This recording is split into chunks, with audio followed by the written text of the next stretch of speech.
All right, 8:45 is your time. Welcome back. Let's do some birthdays, some local celebs. We got them for you right here. How about Javier, or JVN? I hope I said that correctly. Mommy and brother want to wish you a happy birthday. Love, Mommy and Dearian. Also, we've got Nathan is 11 today. Happy birthday to you, Nathan. Looking good. So you are 11 today. Celebrating with some celebs, Zoe Saldana, Paula Abdul, and Felicia Rashad from The Cosby Show. So if you want to get your birthdays on TV, it's really easy. Just hit us on the email. Birthdays at fox21news.com. Again, name, birth date, and a picture. If I don't have those three things, I cannot put you on TV. Legally, it's in my contract. So there's nothing I can do about it. Sorry, Dan. I know you try. What? It's in the Geneva Convention as well.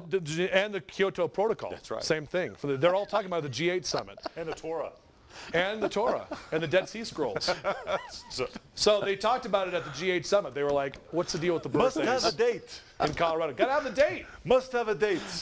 Is that your Torah? That's my Torah impersonation. Picture, birth date, name. Oy vey. Don't lose the rails, guys. Come on, we're close. All right, we're coming up to the line.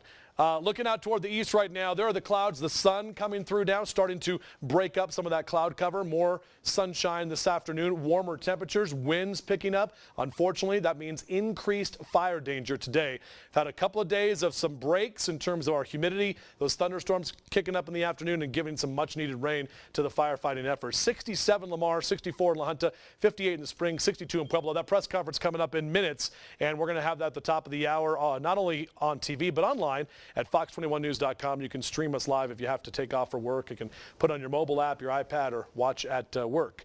All right, southerly winds right now about 10 to 20 miles an hour for La Junta and Lamar. Those south winds will pick up later today. And again, these humidity numbers, 75 to 84%. We will take it. But we're going to dry out this afternoon. That red flag warning remains in effect this afternoon, 11 a.m. to 8 p.m. 93 for Grand Junction and Montrose, 90 in the Springs, and 98 for Pueblo and Lamar. So definitely some warm to hot temperatures. Let's check in with Dan Koshel right now. I want to see what's going on the roads. Dan, good morning. Hi, Justin. If you're coming in from Manitou Springs or if you're coming in from Woodland Park on Highway 24, just watch out for some bridge maintenance repair that got underway at about 8:30. It'll last till about 5:30 this evening. Those speeds will be reduced to about 30 miles per hour. We just have one new crash to report, Security Boulevard and Crawford Avenue, so watch out for that. Everything else on I-25 Woodman starting to bunch up a little bit, but we have no accidents on I-25 this morning. Powers is in good shape as well. This update sponsored by the V-Bar, the best martini bar off Kiowa. We'll have our final update in just a few minutes, guys. All right, 8:40 is your time right now. Thank you, Dan. Here is what's trending this morning. This guy's so tall, I can't. Yeah, bear alert. Watch out. He's so tall, I can't sit down. Take our prom photo. So, have you ever wondered what you'd do if you came face to face with a bear? Have you ever come face to face with a bear? Every morning. Oh! The lucky woodsman here in this viral video proving that climbing a tree really will not help you out. Yeah, don't do this. Check it out. He says he was hunting. He almost became lunch as this bear climbed up the tree to try to get him. You know, I have seen bears in Alaska, but I never got close enough to actually have this happen. We have bears in Lake Tahoe. My goodness. parents have a house up in Lake Tahoe, and we've gone up there. And we've heard them in the overnight hours, Right. and we've snapped a couple of pictures. But man, I mean, it's scary. It is. It really scary. is. It is scary. I mean, and they're just doing also what's natural to them. So Climbing up trees. I mean, yeah, if we interfere with them, they're gonna, do what they do. So Yeah. don't climb a tree. And I couldn't even climb a tree that fast to get away from the No. bear. So I'm really stuck. Bear alert 2013. Boom! There we go. All right, 8:49 right now. We will be right back. Stop with the ducks.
Welcome back. 8:52 is your time right now. Your First Bank Fox Skycam. Starting to see a little bit more blue sky out there. We had all those clouds that were around earlier this morning, and most of those are continuing to burn off. Again, that red flag warning does go into effect at 11 o'clock this morning and will continue until 8 o'clock tonight. About 8 minutes in front of 9 o'clock, the top of the hour, should have that scheduled press conference on the Black Forest fire. We'll see if those containment numbers go up. And if we get to 100, we're at 85 right now, so we'd like to see that number and maybe more of those evacuation zones being lifted as well.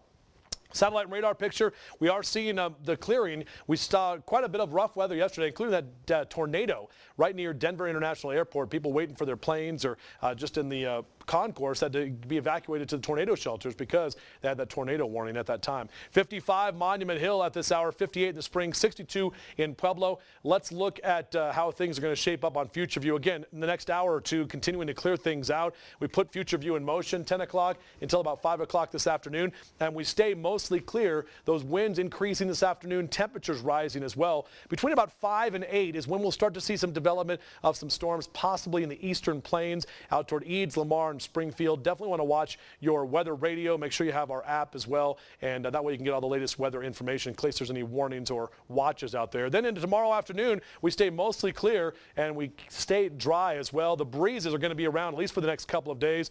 90 for our high today in the Springs, 89 Thursday, 90 on Friday. We keep our warm temperatures and above average temps all the way into your first weekend of summer. 98 in Pueblo today, triple digits tomorrow, upper 90s into Friday and Saturday under mostly sunny skies. Quickly want to show you Canyon City, 95 today, 97 tomorrow, and 95 on Friday. Breezy and dry conditions in Teller County as well.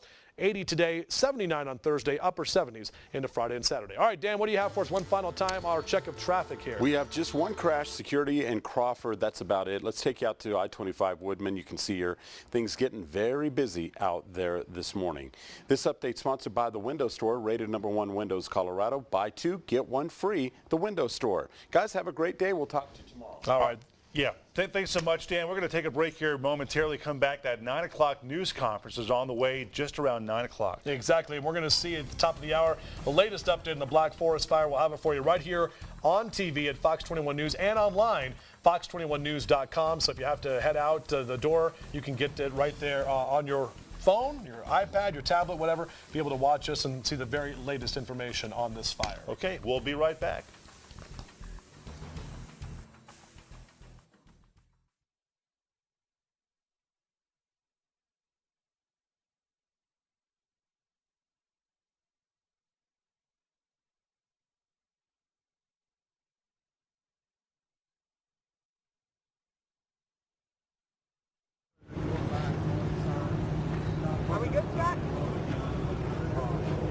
Mic check 1, 2, 3, 4, 5, 6, 7, 8, 9, 10. We're going to be going live from this press conference here in 5 minutes.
Welcome back to Fox 21 Morning News. This morning, I'm Craig Coffey in for Kimberly Price. I'm meteorologist Justin Chambers. All morning long, we've been talking about anticipating the latest press conference. Again, yesterday came a little bit after noontime for the Black Forest fire with Sheriff Makita and the folks out there who continue to bring us all the pertinent information. And it seems as this fire has continued to burn, it's the same thing as last year. We're waiting for the press conference. That's like the thing we kind of pin our hopes around. Right, and they've been changing this time around. This time it's at 9 coming up here, and it's a lot earlier than usual, so hopefully that's an indication that there could be some good news that they want to get out to the people right away. That's what we definitely hope for, and we hope to see that as well. I don't know, can we pull up the live picture to see people getting ready up there? I don't know if we have that or not, but again, the latest statistics, 14,280 acres. And Craig, this number has kind of gone around. Remember earlier it was 13 to 15,000. It was at 15,000 plus, then it went down to 14,000, and now 14,280. And again, a lot of that must be with the infrared mapping and knowing exactly where that fire burned and where that heat is as well. Exactly. 85% contained. That's what we know as of yesterday. That number hopefully should change this morning. $7 million now is the cost. That jumped about $2 million in just the last day and a half alone. 509 homes have been destroyed. Again, they keep finding these homes as they do their inspections that were just completely lost. Yeah, exactly. And 6 burglaries as well in the evacuation zone. With a lot of firefighters that continue to fight the fire, of course, we have that firefighter brigade each morning and evening, that shift change out there on Old Ranch Road. That's been sort of the inspiring, I guess, kind of uplifting part of this whole story, where you can see those firefighters out there. John Martin's been out there live, and other folks have been live out as well, showing us that, you know, these firefighters appreciate those signs being held up. They're taking time to stop and give candy to the kids. They're taking time to hug the people who are saying thank you to them. And as John was saying, it's cyclical. You know, it just keeps kind of going in a circle. Right. And here's now a new look at the evacuation zones, because these are kind of changing as well. And some new information just came out a little while ago this morning. Let's go ahead and put that map up if we could. There you go. You can see how it's expanding now. The yellow are the pre-evac zones. That means people are going back to their homes. That's a good deal. But where it's red and greenish there, that's the Shoup corridor where they're having a hard time. I mean, Hodgen Road, I mean, that was one we talked about from the beginning, you know, and even up toward Meridian Road, those were all areas that you couldn't get anywhere near. Now, those are just pre-evacs, and people allowed to go home, a lot of people allowed to go home. But this is the newest information the sheriff released a little while ago. Yeah, the new roads include to go back to are Donovan Lane, Casey Lane, Claire Lane, and the south side of Glen Ridge Lane. Now, today, between 10 a.m. and 1 p.m. this afternoon, 10 to 1. You have 3 hours with proper ID, residents only. Sheriff Makita is allowing residents to go back to these areas in this Shoup corridor there to assess their property and their homes. Exactly, and they're going to have the entrance points there with your driver's license, with your ID to show that you live in one of these areas. From the west at Shoup Road and Tahosa Lane, from the south at Black Forest Road and Shoup, and then from the north Black Forest Road and Conneaut Drive, or Connaught Drive, C-O-N-N-A-U-G-H-T. So I apologize if I'm not pronouncing that correctly, but you will need to show your driver's license or your ID to be able to get in to those evacuation zones and possibly check out if your house is there, if it's not, what sort of damage is going on. Maybe you need to get some supplies to go back to the evacuation the sites, the refugee sites. A lot of people want to just go there and check it out. Yeah. Just to see what's going on, you know. Very curious people, yeah, exactly. We are back here on Fox 21 Morning News, getting set for that 9 a.m. press conference due to start here within just minutes, we assume. We want to go ahead and tell you now, we're also learning more about the 2 people who died in the Black Forest fire. Yeah, it's very unfortunate that we had any deaths in this, and no other injuries reported, but obviously the 2 deaths here from Mark Allen Herklotz and his wife Robin. They're both Schriever Air Force Base employees. They're working for the Space Command there, and they lived on Hickory Lane, excuse me. She was also a graduate from the Air Force Academy, so definitely had some roots here in southern Colorado, and they lived there in Black Forest. So, you know, we talked earlier about how Sheriff Makita last week revealed that the 2 people who had died said that, you know, they found the car doors open in the garage. So it was like they were trying to get out, and that was just very sad news today as those names released yesterday. Which is scary to think exactly, you know, how fast that fire did move from when they thought they had to leave to when they couldn't leave anymore. But now switching gears to some good news here, the outpour of help and support in our area has been fantastic, and it's been a week now since the Black Forest fire, and all that support has just been incredible. A great response from everyone here, overwhelming. And here at Fox 21 Morning News, we thought that we could do a little more as well, do our part. So we're launching what's called the 50,000 pounds of food by Friday. That's right. And all you have to do, it's very simple, is like us on Facebook. We know a lot of you already do. That's great. We appreciate that. We're looking for even more likes because each like that we get equates to 1 pound of food. We're trying to get 50,000 new likes in the next couple of days. And if we get there, we're going to donate 50,000 pounds of food to Care and Share, all for the victims of the wildfires throughout southern Colorado. You know, it's so, I'm not sure what the feeling is, but when I drive home, I live on that north part of town up there in the Glen Eagle area. And you drive by now, here's some firefighters. Looks like they're just putting out some of those hot spots. And that's kind of that duff that they talk about that's lays on the ground there, where the fire actually lives and breathes below the surface of that. So it's really hard to always see. At nighttime, they said that's when they could really fight this fire aggressively because they could actually see those hot spots in the ground. But, you know, driving back that way at home now during the afternoons, it's so strange because just knowing all this information about all the destruction that's happened, the largest destructive wildfire in our state's history. But you see blue skies, there's clouds. You don't even see smoke anymore. It's so hard to imagine. Just a few days ago, last week, what was going on in that area. And the destruction and the death now, you know, the 2 deaths there that we have from those folks who perished in the fire. I mean, that's the saddest part of this whole thing is that, you know, obviously people have lost their homes. I mean, 509 homes. And if you remember last week, Craig, I mean, it was one day where it was 92. We sat here in the press conference, we watched it live, and he literally was like, okay, it just went to 360. And I remember that moment going, wow. This is now the most destructive because Waldo was 347, and now we've got, I mean, you know, 509. I mean, that's a lot of homes. I mean, that's you know, neighborhoods, multiple neighborhoods. I talked to a couple of folks yesterday, a couple of families. One family I know, friends of ours, who their home was spared but have a lot of smoke damage, so they're going to be taking care of that. Another family I talked to that we're close to, their home was spared. They're okay, but they know someone, get this, a lady who was in the afternoon at home, she has some dogs, she decides to take a nap, completely unaware that the fire has broken out and is starting to spread. Her dogs start barking like crazy.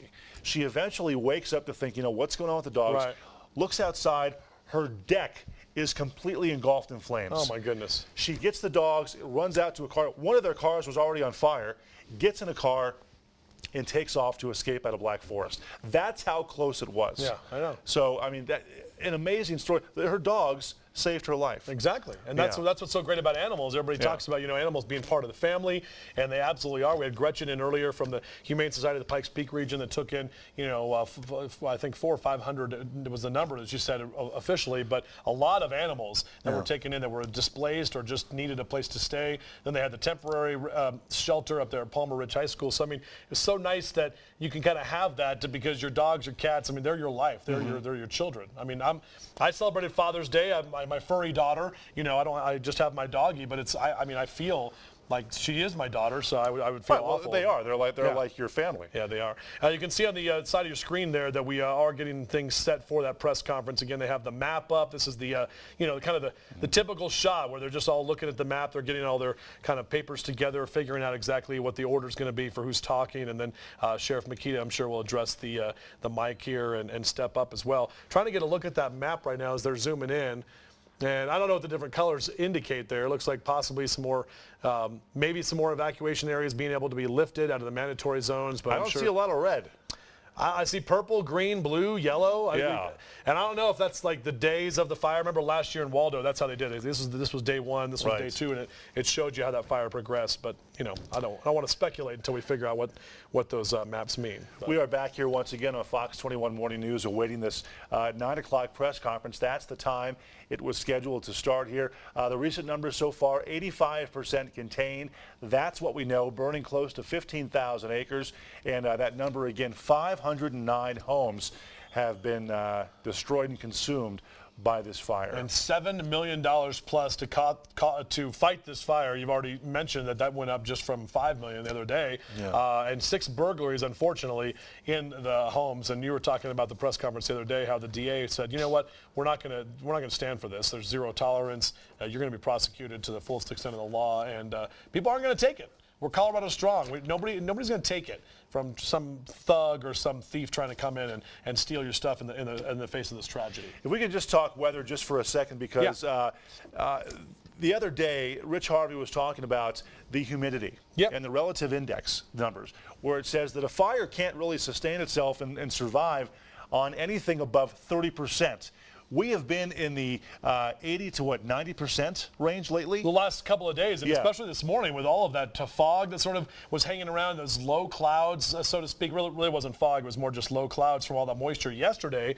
But yeah, you get these afternoon thunderstorms, and we had a good amount of moisture to kind of work with over the last 2 days. So some of those storms, they were strong. Yeah, we got some hail, we got some really strong winds, some downdraft winds in certain spots. Luckily, it wasn't there directly on the fire, fanning the flames even more. But we got that much needed rain, and the humidity levels are so great.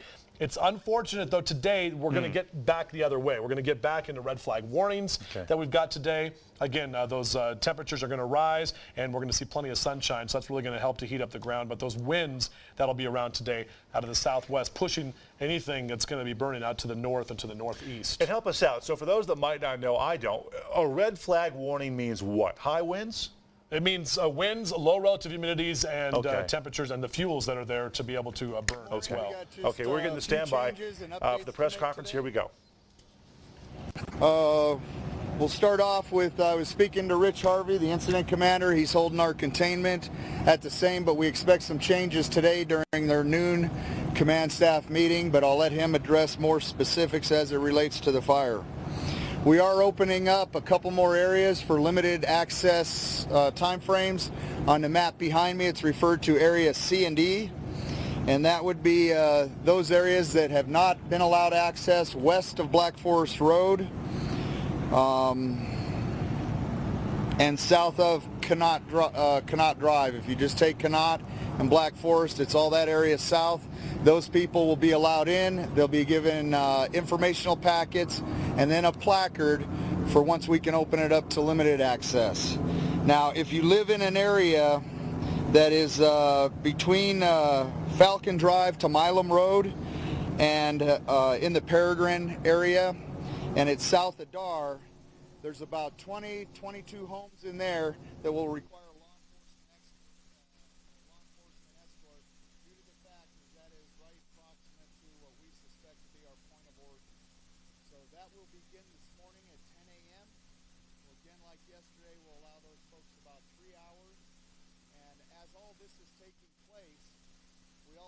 our firefighters doing their mop-up, their triple hash grid walks on the land, looking for hot spots, making sure they extinguish it, taking down any hazards, as well as feeding information with regard to observations on utility poles, gas lines, meters, that sort of stuff to the appropriate personnel on that. As they begin to scale down that operation, and it lessens the main corridor we're using for the heavy equipment, the gas companies and all that, once that number drops down, then we're going to be able to start opening it up for longer ranges of time, reducing any risk to our firefighters, the traffic, the heavy equipment mobilizing out of there. So there's simultaneous things taking place, but overall, I feel real good about the progress we're making. We are trying to get people back in, not only to visit, but get them back into their homes as soon as we can and have the resources there that are needed. Whether it's something as simple as a disposal site for the food that may have gone bad in refrigerators and freezers, or whether it's repairing gas lines, gas mains. They're still heavily invested in that area, working from sunrise to sunset. I noticed they're digging up roads, they're putting in different shut-off valves so they can open to certain areas, and certainly our gas representatives can speak in much greater detail than that. But I felt real good about the progress that not only we made yesterday, through the night. It's actually good to get people in there. It's more eyes on what's taking place, and we're not getting much activity on smoke, so that's very positive. Obviously, the efforts of the firefighters and the weather has been to our favor, and I think today, as it warms up, It'll give us a little bit more of an indication and test those areas that we feel are pretty well stomped out. So what I'd like to do now is turn it over to Commissioner Glenn, and he can give an update on some of the operations with the disaster recovery team. Good morning. I'm El Paso County Commissioner Darrell Glenn. Just wanted to give you an update on some of the long-range planning efforts. First, I want to congratulate the community for really stepping up and providing that contact information. You've repeatedly heard me talking about the importance of developing that communications network, and I can tell you, you've responded with an absolutely enormous amount of emails. We are processing those, and we are putting that communications network in place. We will publicize that tomorrow, so I want to thank everybody for participating in that. That is going to be crucial with being able to provide you with real-time information on what we're doing to address some of your needs when we start looking at long-term planning. Our second phase, now that we're ready to do that, we're going to set up a long-range planning committee. And Commissioner Amy Lathan is going to co-chair that with me. And our goal is basically to pull together some of the citizens and some key interest groups to be able to oversee the long-term planning. I want to, especially at this point in time, I want to thank three members that we've already identified, and that's State Senator Kent Lambert, Representatives Amy Stevens, and Representative Dan Norberg. I'm so glad that they stepped up and they have already volunteered their efforts to participate in this committee. Our goal is today to work and try to finalize that information. Once we have our committee in place, we are trying to time a community meeting after the sheriff has given us the okay to bring everybody back into the evacuation area.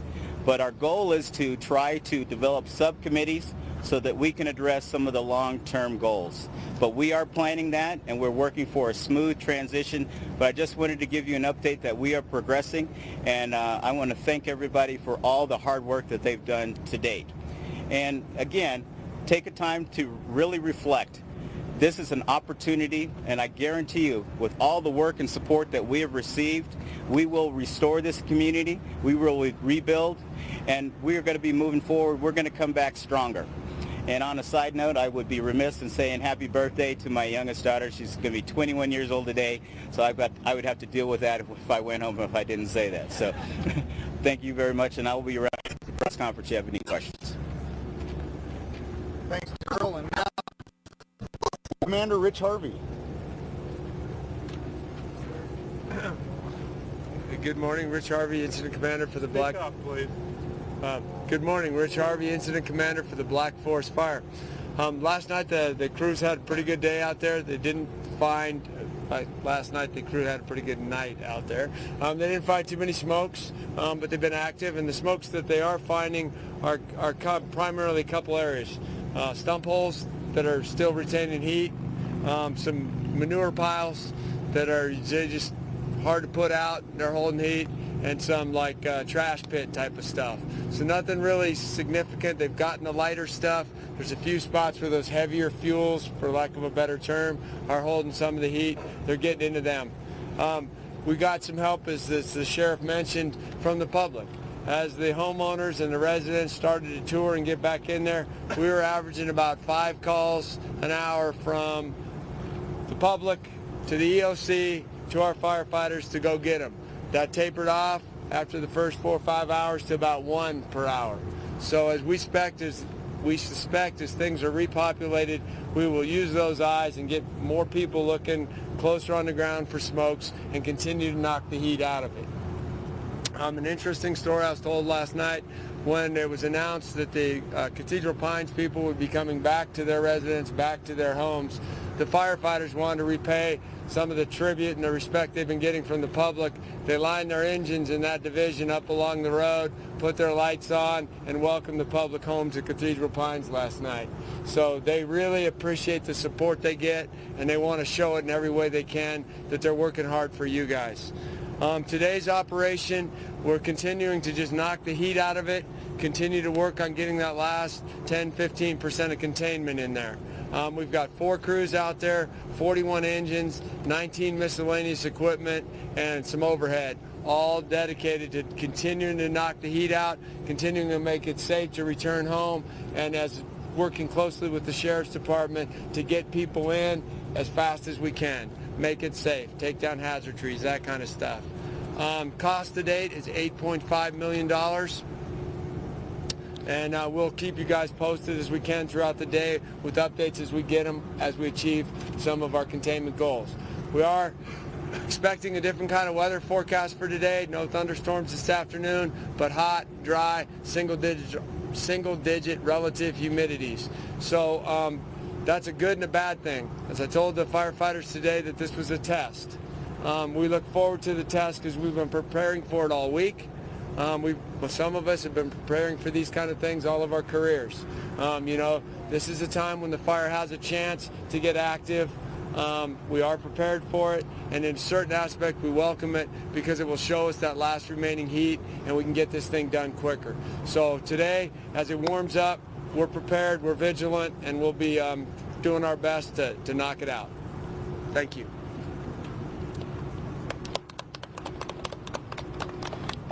I want to comment that as each day progresses and with every hour, we have people working behind the scenes that are initiating the plans and making plans to open specific roads or maybe a few houses along a road that we're not ready to release that road yet, but they're working on opening up houses. That is happening right now. Last night we opened up the area along Shoup South, just right around the Tahosa, Falcon area that were south of Shoup.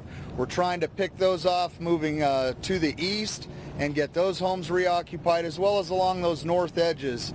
I think we're going to be able to make some progress today along those, not just for visiting, but for repopulation where people can elect to stay if they want.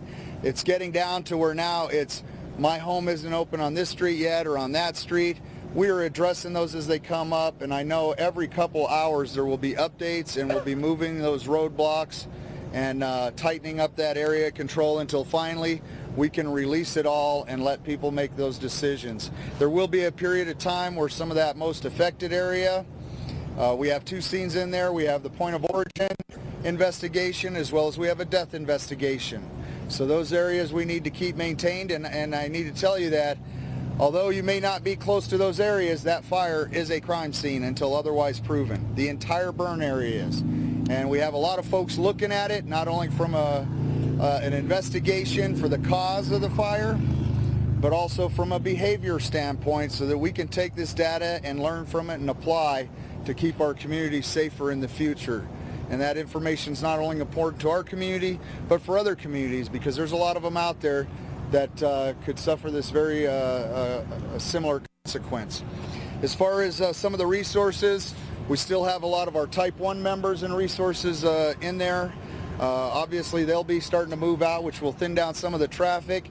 One request I've made is retaining the Colorado National Guard up there and helping us. They have been a tremendous asset, and without them we would have a very difficult time providing patrols in those burn areas as well as maintaining security around a lot of that area. So I want to extend my appreciation to the decision makers in Denver and for allowing those guys. They have been absolutely fantastic and really have embedded themselves as a member of this community throughout this effort.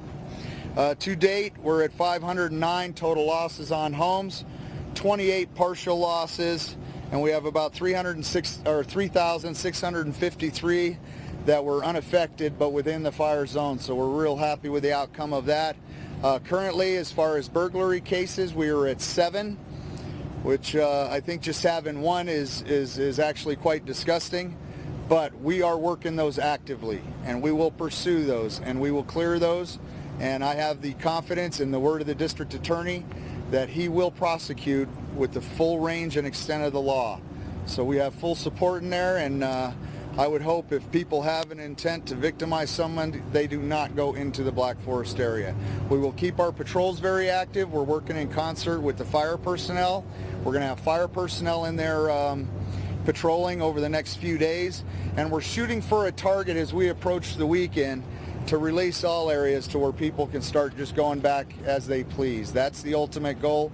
We have a little bit more work. We have a few more boxes to check to make sure that we've accomplished it with the agreed upon rules and steps.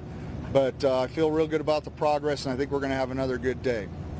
So we'll go ahead and take a couple questions.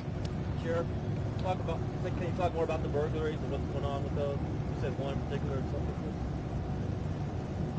particularly messy or bad about it, the place when you're talking about? I'm not sure what the question was. Can you talk about the burglaries? One was messy. I don't know what you're talking about. You said something about Said it was that disgusting. Disgusting, yeah. Well, the fact that people will go in and burglarize those who have been evacuated and victimized by the fire, I think it's low.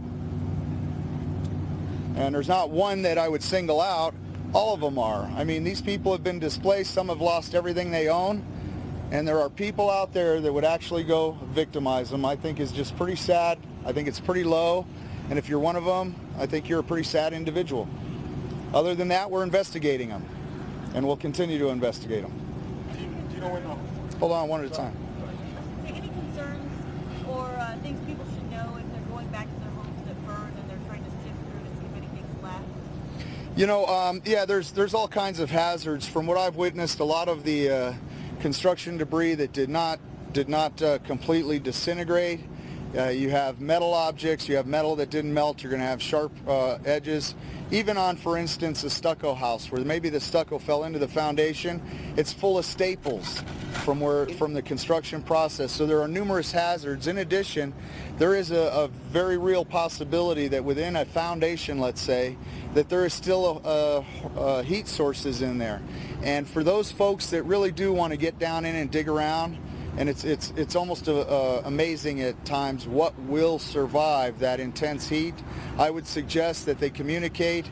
We're going to have a lot of firefighters in the area. Communicate with them, and some of them will be able to assist. And make sure that as they start removing layers, if there is a heat source in there, that the fire department can help put it out. You know, there's a lot of talk about what kind of safety clothing and stuff. Just use common sense. Keep your skin protected. Keep your legs, arms.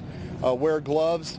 And if your home was built some time ago, like over 30 years ago or something, it wouldn't hurt to wear a dust mask, especially as the moisture starts to evaporate and we start getting into more dustier conditions, the winds blow, and we start seeing that fine ash and soot as you're stirring things up. So make sure you just take those basic precautions.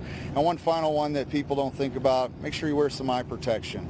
There's a lot of things that can pop up as you're lifting, moving, or throwing stuff up out of the foundation. So just exercise caution. And if you think you need help, ask the people driving around. If they can't help you, they'll get on the radio and get somebody that can. Are we getting close to finishing with the home assessment and having a final number for total lost homes? Well, we're very close. I think we're at 99%. I didn't get an update yesterday after they were going into some areas that they were struggling with, identifying the individual lots, buildings, and separating those out. But then we'll have another set of eyes go through it again. That process has begun, which will kind of validate the initial one, and then we'll be prepared to declare an official assessment. A lot of that assistance is coming from people going back in, and those people that know the properties best, especially in those more dense areas where there's been a lot of subdividing. Is there a timeline? There is a neighbor of the deceased couple who says that they didn't receive a reverse 911 call. Is that something you're looking at? Does that match up with what you have found so far? I don't know how that neighbor would know what they did receive. We had witnesses talking to them. They knew there was a fire. They actually left work to go in, and they made the decision to try to collect their property. So I don't know what relevance that is. They were clearly, obviously, getting their materials. They had phone conversations with individuals that are key witnesses for us. So I'm not sure what the neighbor's talking about, and I don't know if it matters. They saw the fire. They admitted they saw it coming. And I don't think we need phone calls to tell us when it's time to go. We can all look up and see orange and fire and know it's time to leave. Is there a timeline on when mandatory evacuation orders may be lifted? You know, that's a dynamic changing. The question was, is there a timeline when mandatory evacuations are lifted?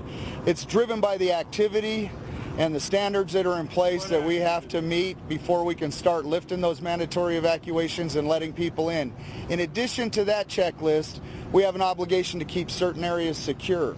And so we're trying to coordinate that with the resources we have and in an orderly fashion move those lines and reoccupy those areas. That's the process we're going through, and we have made progress every day over about the last 5 or 6 days with getting people back in their homes, and that progress will not stop. It will continue. All right, seeing no more questions, we'll conclude this. Thank you very much, and we'll do a press release of anything significant that comes up, as well as whether we'll have a press conference tomorrow. Thank you. All right, so there you go. There's the latest press conference for the Black Forest Fire out there at the command center. And basically the numbers pretty much staying the same. Yeah. Well, there's some new areas open. They made good progress last night. Still around 85% containment, and not much new smoke activity. That's definitely good news for sure, and looks like we'll get an update around noontime as to when we'll see some more of those containment numbers. That's what he said. They'll do a noon briefing, not a press briefing, but a noon briefing with the fire commanders there. But yeah, the number to the cost to fight the fire did jump to $8.5 million, 28 damaged homes, about more than 3,600 unaffected, but those 509 again completely destroyed. And sounded like that. Possibly this could be the last press conference, so we've been airing these live. He sounded like we'll send out a press release as to whether or not we're even going to have another press conference tomorrow, because they've been going, just one a day at different times. So obviously it looked like there was trying to be some good news there, especially with the weather last night. Yeah, for sure. Rich Harvey talking about the firefighters, what they're doing, their progress here. He said, yeah, a few smoke holes, as he puts it, around certain areas. Some of the fuels are still retaining some of that heat. He said today's weather conditions is something that they welcome, even though we talked about how it's going to be a little more, dangerous and drier as far as fire conditions. He said that's a good thing, because this is a test. It will actually let them see the progress they've made, and if the heat they've held back stays back. Yeah, and that's exactly, both Sheriff Makita and Rich Harvey were talking about that, the big test coming today, because those winds kicking up southwest 20, 25 miles an hour, those humidity numbers, even though this morning, 80 to 90%, they're going to be back down single digits to 8 to 10% humidity. So we're really going to dry things out and see how everything holds. But if they can hold everything, then hopefully they can release more of the evacuation areas as well. I like what El Paso County Commissioner Daryl Glenn was saying. He's saying that we will restore this community coming back bigger and stronger than ever. That's been our mantra here, Colorado Strong. We keep it, we keep our heads above water, and we come back from adversity even bigger and better than before. The commissioner said the communications network that they talked about just a couple of days ago, they were hoping to get set up, has been overwhelming as far as the response for the residents, getting all their information out so they can receive information too. That's been a good thing. The next step now, they're going to create a long-range committee, and they want to incorporate everyone in this, have a big co-op, and talk about how they're going to improve and goals for that area for the future. Also, Rich Harvey was saying that as the public is being let back in, more and more people going back to see what happened with their house, to try to get back to normalcy, try to get back in their homes, or at least gather some belongings. Their eyes, the public, you are eyes for the fire teams out there to be able to see, hey, there's some smoke over here. There's a hot spot over here. I see some glowing over here. So they were getting like 5 calls an hour, and that was great news for firefighters. It's helping them do the job. Just like we ask you to help us tell the news and bring us the pictures and share on Instagram and Facebook and Twitter. We appreciate that. So you're helping us do our job. Now the public helping the firefighters do their job with the extra eyes on the street. Yeah, he says don't be afraid to call, for sure. That definitely helps out. Also, this is kind of a neat thing. We talk about the firefighters and how special they are. And all the people that line the streets out there at Pine Creek High School showing their appreciation for the firefighters. Well, firefighters now are starting to show some appreciation for the people that live there in those areas, in the burn scar area, actually lining their fire trucks up along the street, putting their lights on, and welcoming people back in the neighborhoods. For Cathedral Pines, what a nice thing to see as you drive home, with this parade of firefighters just saying, hey, we did what we best we could, we're still fighting this, but welcome home. And that was just like a good emotional moment. They're trying to knock all the heat out of it. They said they got about 4 crews working today, 41 engines. So again, that number continues to go down, but still the cost of the fire are going up. Now we're approaching $10 million, and with those 28 partially damaged homes, the over 500 homes as well. Again, Facebook, 50,000 pounds of food. We want to help donate to Care and Share that much. All you have to do is like us on Facebook.com, Fox 21 News Colorado. PASO. 1 like equals 1 pound of food. That's it right there. Okay, the number stays the same, 85% contained. They expect that to change today. We're going to continue our coverage online at fox21news.com. Also follow us on Twitter. And that's it for now. We will talk to you later on this afternoon with any more information that presents itself. Download our mobile app too, fox21news.com. That way you can download us, have it right there in the palm of your hand. We'll get push alerts, text alerts sent to you. You'll know the very latest information. All right, for Craig Coffey, I'm Justin Chambers. We will have more for you coming up, of course, right here on Fox 21. Have a good day.